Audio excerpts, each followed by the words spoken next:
Hi everyone, hope you all doing well. Welcome back to our channel. In this video, I'm going to talk about threat detection and how you should investigate incidents and alerts. Now, if you're watching the series from the beginning, I hope the process of data collection and detection is absolutely clear because practically I have shown you all the methods that can be used to ingest data. So assume that you are collecting all the data from different sources, and now you have also created analytical rules that I've showcased in my last two videos. And because of these rules, incidents and alerts are now getting generated. Now they could be obviously of any severity, but my intention here is to make you understand that what all information is available by default on the Sentinel console itself, where exactly all this data is saved, and what are the aspects, or for let's say certain use cases, where exactly you should go ahead and perform some customization, either through let's say with logic app or playbooks, whatever you want to name it. Okay, so as of now, in an ideal scenario, all the data is getting ingested, but fundamentally all this data is getting ingested to your workspace, and where you have also configured analytical rules in your Sentinel console. So basically, analytical rules are checking the data which exists in workspace, and if there is any match, then a respective alert or incident is generated. Now, this incident and alert is something that can be managed, practically speaking, from Sentinel console. Now, if I specifically talk about Sentinel console, you can only access incidents. However, alerts are also mapped to incidents. Okay, so there is no option like security alert. There is only one option, which is security incident. But I'll tell you how to go ahead and check all the information for the alerts on behalf of which the incidents are generated. And practically speaking, SOC analysts are going to use Sentinel console as itself for majority of their use cases. Okay. Now, when it comes to Microsoft Sentinel and when it comes to incidents getting created and security alerts getting created, fundamentally there are two different tables themselves. I mean, they exist in Log Analytics workspace. So let me show you this in action, and then things will make a lot more sense. Okay. So as of now, I'm signed into portal.azure.com and I have opened my Sentinel instance. Sorry, the workspace itself. Yeah. Let me open this again. And now I have clicked on logs. So now if I go ahead and show you the set of tables which are already created, there will be two different tables. One is security alert and the other one is security incident. Now this is the table where Windows security events or Windows events are ingested if you have created the DCR. So don't get confused with this. It's only security alert and security incident. So let's say if I go ahead and access security alert table, I will get all the alerts which are generated in past 24 hours. Let's keep it for 7 days. You can see it is showing me all the different alerts. Similarly, I can go ahead and type security incident and I will get the list of security incidents. Okay, so any incident which is getting created or any activity which is happening in an incident, for example, populating any task or any action, everything will be saved in these two tables. So now let's go to the Sentinel default console, which is this one. So as soon as you click on Microsoft Sentinel, you'll get a typical overview in terms of how many incidents are active in last 24 hours, then incidents by severity, then closed incidents by classification. If there is any automation rule exists, it will show you stats here. Then this section is moreover related to data ingestion itself. And then this section is related to analytical rules. Now, as we move along with this playlist, I'll show you different methods of creating dashboards like this with the help of KQL itself. And I will also show you how you can get all this data in a Power BI dashboard. But as of now, let's just keep a focus on incident itself. So to begin with, the very first option is incident itself inside threat management. Okay, so now in my last video there was a NRT rule that we have created, and that has resulted a creation of an incident, which is this one. Now before I go ahead and show you, or let's say discuss about every set of option which is available over here, let's have a quick look in terms of what all is available in the default console itself. Okay, so here you can click on this option and manually create incident if at all there is any requirement, and then it's a typical refresh. Then you can apply a filter in terms of the entries that you see over here, whether it should be last 24 hours or 48 hours or 7 days or 14 days. And then you have actions. Now actions typically help you to define either the severity of the selected incident, or assigning the incident to someone, or changing the status. These are the three actions that can be applied to the selected incident. Okay, then if you have the proper permission, or let's say you are having contributor privilege, then you can go ahead and delete the incident as well. However, this is something which should be avoided in any kind of scenarios. And then there is security efficiency workbook. I'll discuss about this when we'll talk about workbooks. This option over here which says columns is basically this list that you see over here. So if you want, you can either add or remove any of the columns. Okay, so as of now I have selected the incident which was created as per our last configuration, and now I'm going to click on this option which says view full details. Okay, so this is the kind of initial set of information which will be available in each and every incident. However, there is n number of, or practically speaking, there are n number of different customizations which are available, with which you can perform data enrichment up to a great extent. Okay, so we'll go there, but let's just talk about the initial set of option. So this option that you see over here, which is the very first option, which is logs, if I'll click on this, it will open an instance, or it will open a kind of a view for log analytics workspace itself. And if I go ahead and run any query, then I will get typical results available over here. So this option is available. So let's say if you want to perform any deep analysis related to this incident itself, it's available on this console itself. You don't have to go and open a workspace and then write queries.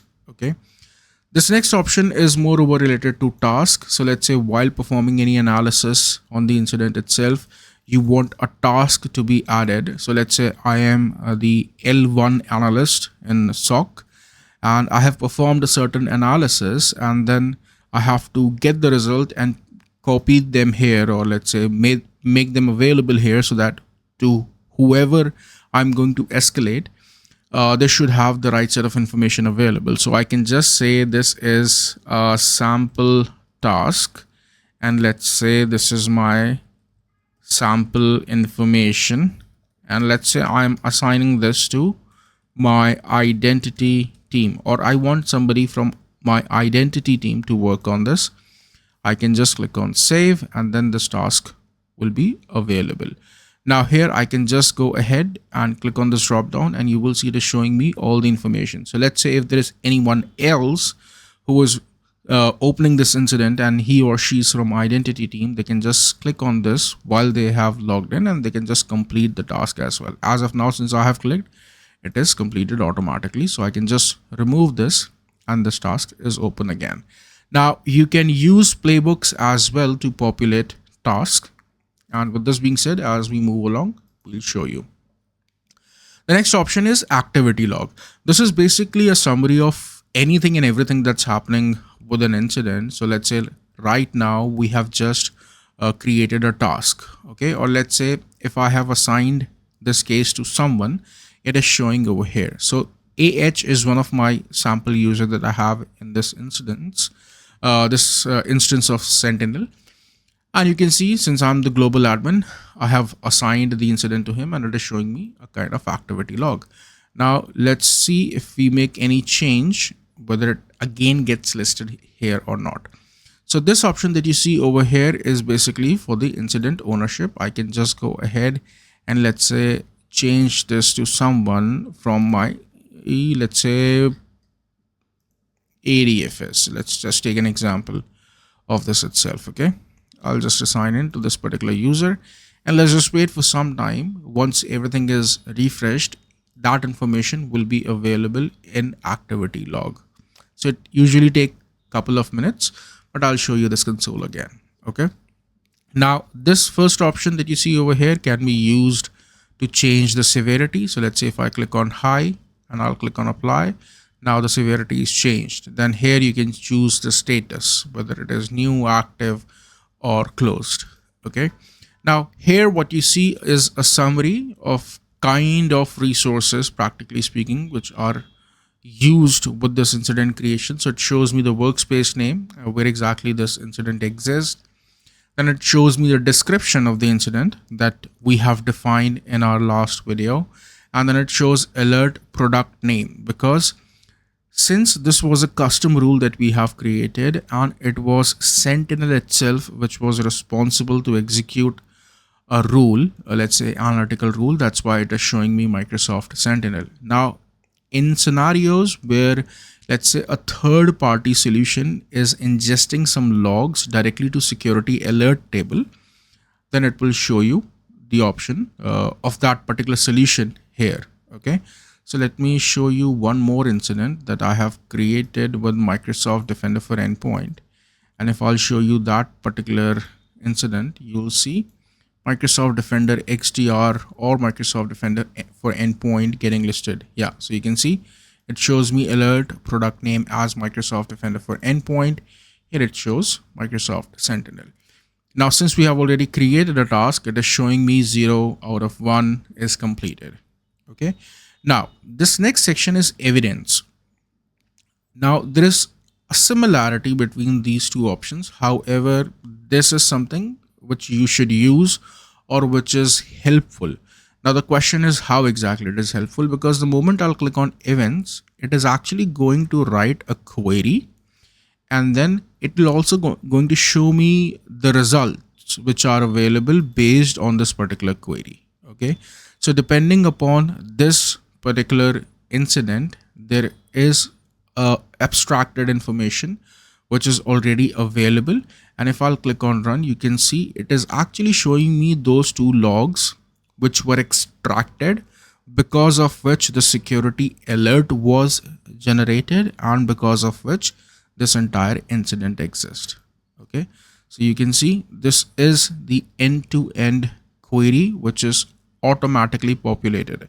I will also show you this as well in a lot more detail, that from where exactly this data is coming and how exactly it is saved in security alert. Now, if I click on this next option which says alert, it is going to show me the actual alert. Now, every time you see I'm clicking on these options, this query is getting changed. Now it is only querying the security alert, whereas when I clicked on events, it is actually querying the events which were associated with the alerts. Okay, and as of now there is no bookmark, so it's showing me 0. Now the next section is last updated time, and then the creation time, and then the entities which are involved. So since the rule because of which this incident is created, it has the definition associated for only one single entity, and that is the host name. That's why I'm getting one single entry over here. However, if I'll show you the other incident, which was this one, and I'll also show you how I got this incident created, you can see there are multiple options coming over here. So now this is something which is kind of complete chronological order. And what does it mean? That let's say there is another security alert which got triggered and it is associated with any of these entities. So the new incident will also get mapped to this particular incident itself. Okay, so again, if you remember the grouping option that we have selected while creating analytical rules, right? So now this next section shows you the technique which is involved, and again, this is something which we have defined in our analytical rule. That's why it is getting listed over here. Then you have an incident workbook section. I would suggest don't click on this. It is of practically no value because it shows you the dump of all the incidents which exist. You can see this is a dedicated workbook which is available in each and every instance, and it is showing you here. So I'll come back to my incident console. Yeah, now here you can see it shows you analytical rule because of which this incident was created. And then you have incident team. If you have created any, then it will show up here. And then you have tags. Now, tags are a kind of, let's say, value that you can use to perform any search, practically speaking. So I can apply a tag, and let's say I'm saying high value. So when I'll come back to incident console here, okay, I can just apply a filter over here and I can say high value. Or these are certain aspects which you can use in terms of performing deep analysis. So as we go along, I'll show you this. So you can see this is the same incident, and now it's getting, now it's easily searchable, to be very precise. Owner is ADFS, the one that we have defined. Okay, so I'll again come back here. So yeah, this is it. And then you have a section for comment. You can also go ahead and add a comment. Let's say this is a high, or let's say this incident impacts a high value asset. Okay. Then I can click on the send, and again, this comment will be saved. Now, these are all different ways in terms of, your SOC analyst can provide some information on the incident itself, which will be readily available to, let's say, the other team members, or let's say the escalation group, or you can define a process in terms of how to use this particular section. Okay. Then you have log type. Now, this is again something which was custom that we have mapped. If you remember, in the rendered description part is actually getting mapped to log type. Now you have this section which is incident timeline. It will show you all the connected list of activities or incidents which are happening. And then you have this section which is entities. And lastly, it is showing you similar incidents. Now, the only reason why it is showing you this option over here, because for each of these incidents, I have tried n number of ways in terms of creating a data, which I can show you. So for this particular machine, there were many incidents that I have created, and all of them are showing over here. In fact, if I'll go ahead and query the security incident table, the majority of outcome will be associated with this entity itself. Okay. Now there is one more section of entities specifically. Since there is only one entity which is involved, I can get this information available over here itself. Now, this section will show you a brief about the entity itself, if at all it is known to the Sentinel instance. Now, there is one more very good aspect, which is moreover related to Sentinel and Microsoft Defender for Cloud and Microsoft Defender for Endpoint, and that is that if at all you are using all these three solutions, let's say you are using Microsoft Sentinel and Defender for Cloud and Defender for Endpoint as well, and if there is any incident, let's say, which the Sentinel has triggered, then by default, it will go ahead and check for all the recommendations and the alerts which are associated with this particular host or with this particular device. Okay. So let's say if I copy my device name from here, or let's say if I directly go to my MDE console, and if I click on devices, and then if I scroll down, let this list get populated. Yeah, so if I click on my device, and then if I go ahead and click on security recommendation, which is this particular option, what you will see over here that this dump of 47 recommendation is already available here.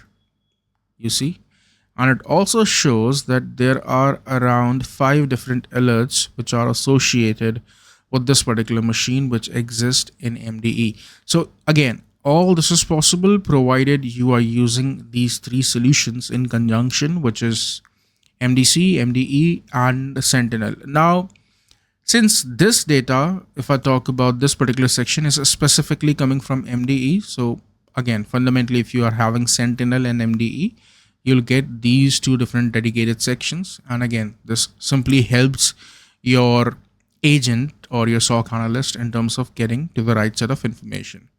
Now, this next section is timeline. Again, end-to-end mapping of different set of activities which are happening on the host itself. You can see that even though this was the dedicated alert which got triggered because of the rule that I have created manually, right? The NRT rule. However, if there are other alerts or incidents as well which are detected for this particular host, they are getting mapped with the respective timelines as well. Okay, so yeah, these are all different things which are available. So now the next thing is to show you the last part, which is the investigate section. Okay, so this is kind of investigation graph, and the best part about this graph or this console is that the moment you will click on any of the entity type, okay, so as of now it is just showing me that logs are cleared, remove alert from incident preview. But if I click on this particular option, okay, what you will see that kind of first set of analysis which should be done for this particular let's say entity type is already done for me. You can see there are multiple queries which the console has already initiated, and it is showing me the outcomes as well. So it shows me that fundamentally there were no events associated with assigned IPs. I'm just giving you an example. And then it is also showing me that there are total 8 alerts associated with this particular endpoint itself. And if I'll click on events, again, it will route me to the workspace itself with the valid query that I can use to get results. So you can see it's showing me all this data. Now, if I'll close this, or let's say I come back to my investigation section, and if I click on this again, and you can see while you come to this particular console for the very first time. So let's say it's the first time you have clicked on this option of this particular device, it is going to show you anything and everything which is running under the hood. So now what you should closely observe, that the moment I'll keep my cursor on this particular entity, you will see it is showing me everything is running. You can see, and then under the hood all these queries are initiated, and if there are any events available, it will show me the count here. So yeah, since this is the one where only 2 different entities, or practically speaking only one entity is involved, so that's why it was not showing a very kind of immersive information. But let me show you the one which has multiple entities involved, and if I click on investigate, yeah, you can see it is showing me practically everything that exists with this particular incident, all the different type of hashes, the process which is involved, the host name, the MAC address, and then the application itself, the PowerShell application itself. And it's not only about the entity type, let's say, which is the dedicated host name. Okay, so let's say if I go ahead and show you this section, so there are multiple different entities which were discovered with this particular incident. However, if I click on any one of these, what you will see, it is actually querying the events associated with the respective entity type. I mean with this particular process itself, or with this particular executable itself, which is explorer.exe. Then if I click on this, again, you will see this querying everything related to this process, which is PowerShell exe. Okay. Now I'll zoom in again and click on timeline. Again, this is a different incident. So it got triggered because of one single alert. So it's showing you one single alert over here. Okay. Now the next section is info. As of now, no more details are available. If I'll click on entities, you'll see a complete list of different entities involved in this particular incident. However, this kind of information is also available in the default console. Okay. And then you have insights, if there are any, which is suggested by Sentinel. And then you have help. Okay. So as of now, this case was not assigned to anyone, so it is showing me as unassigned. Okay. Now this is the one, the older one, which we have assigned to ADFS, and it is showing like this. So I'll close this, and I think there is one more option that we have to cover from the incident console itself, and that was the privilege, or let's say the capability to run a playbook. Okay. So yeah, I think we have covered all these options which are available here as well. And then if I select one, yeah, I'm sorry, this was the option which was incident action, and which says that run a playbook or create an automation rule and create a team. Now playbook and automation rule are connected, so we'll discuss about this in a lot more detail. However, when it comes to team creation, so for any incident type, let's say you need help from someone. Okay, so I'm just showing you an example. I can say I need help, and here I can just go ahead and define the users which I need for my team. Okay, and here let's give it a better name. Let's say identity team. I'm just giving you an example. Okay, now these two individuals will be a part of incident team, and then this will be mapped as well to a team that we have just created. Okay, so this is all related to the different set of options which are available on the incident console itself. And with this being said, everything that I have shown you from the incident console itself, it is something which is available by default in your security incident table as well as security alert table. So as you can see now, the moment we created the team, it's available over here. Okay, this incident got automatically mapped. Now we have covered all the options which are available on the console itself for security incident. However, let me show you some set of information which you need to know, and which is related to security incidents and alerts, both of them. So anything that we were seeing on the console itself is available here. And if I go ahead and say security incident, wait a minute, security, okay, why it's not pre-populating? Let me just pin this here. Okay, let me just refresh the entire web page, and let's just go ahead and type security incident, and now it's coming. Okay, now I'm going to click on run. Okay, and you can see now it is showing me n number of different entries for the same incident. Okay, however, the incident that we were working on had the incident ID 5. Okay, so let's say if I go ahead and click on, or let's say if I apply a filter of provider incident ID as 5, and if I'll scroll this towards right, what you will see is the list of all the activities which were performed on this particular incident.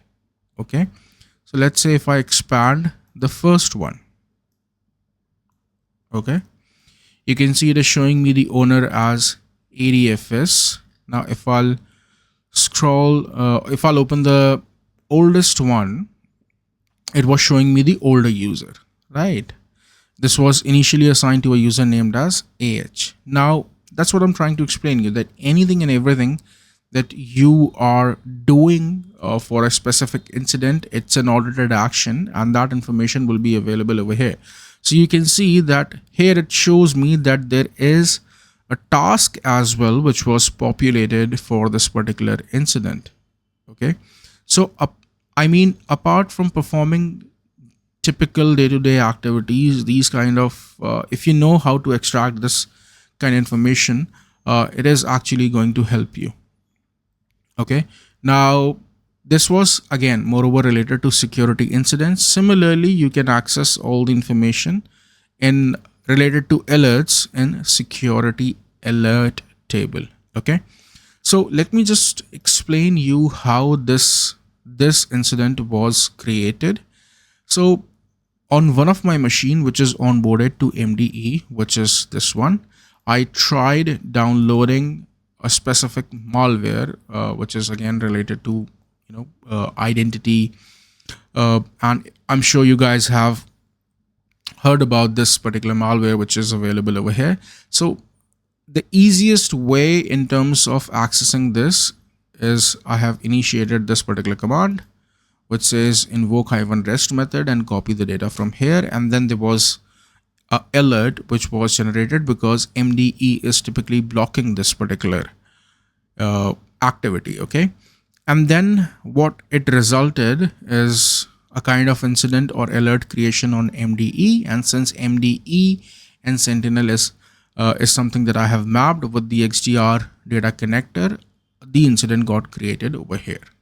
Okay, so this is one of the aspect again, which is moreover related to other solutions. So let's say if I have some other solution, let's say Sophos, okay, and if there is any alert which is getting generated in Sophos, and if Sophos is ingesting that information in security alert table, then I will see that alert coming here. Okay, now there will be n number of different scenarios where you might need to extract some information from security alert and security incident as well, because not all the information that you need is available in security incident. Okay, there are certain aspects which are available only and only in security alert. Okay, so let's say you want to have a process in place where you can go ahead and perform a mapping, let's say from security incident and security alert. Then if you know KQL, then you can just use this particular query. I will share this in the description as well, and that's it. Then for each and every alert which exists in which exists typically, and because of which incident is created, there is an end-to-end mapping by combining both of these tables. So let's say if I remove this and if I click on run, then you can see a number of different options or columns which are coming over here. It shows you typically all the task and everything which is created.